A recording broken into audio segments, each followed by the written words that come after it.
Hallo Schüler, hallo Schülerinnen, willkommen in der Grammatikstube. Ich bin Herr K. und das ist Brittany. Hello. Hello Brittany.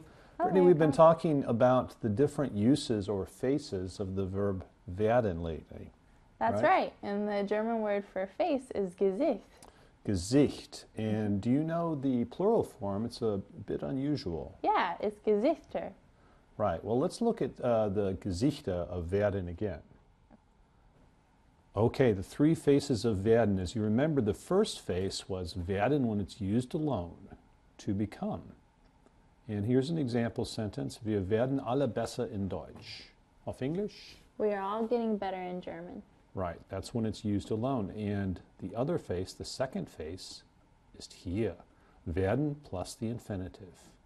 And that's the future tense. Here's an example. Sie wird den Müll trennen. Okay? She will sort the trash. She will sort the trash. Okay, the future tense. Now, Ein Tiger. Ja, ein Tiger. And that's the third face of werden. But what is the third face of werden? I remember the third face of werden is the passive voice. That's right, the passive voice. For the passive voice, use werden plus a participle. And that makes the passive voice. Let's have an example. Immer mehr Strom wird hergestellt. Auf English? More and more electricity is being produced. Yeah. Okay. I remember the passive voice occurs when the subject is not active, right? Rather when it is being acted upon. Yeah, you're right. Die Dosen werden gesammelt.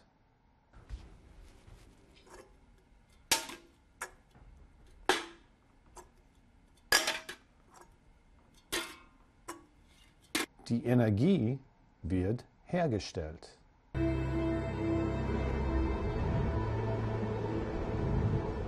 In those examples, something was happening to the subject. Right, rather than the subject doing something as it does in an active sentence. Yeah. Okay, and each of these passive sentences uses werden as its helping verb and a past participle at the end of the sentence. Yeah. So, as you notice, in these sentences, you don't even have to mention the agent. Oh, so you don't have to mention the person or the thing doing the subject? Right. You don't even have to mention it, but you can if you want to. So we can include the agent if we want to. You can if you want to. Let's see how you can do that. Okay. For showing the agent in the passive voice, you use von. If the agent is a person. Die Dosen werden von Dan gesammelt. Or durch, if the agent is not a person. Die Energie wird durch den Wind hergestellt.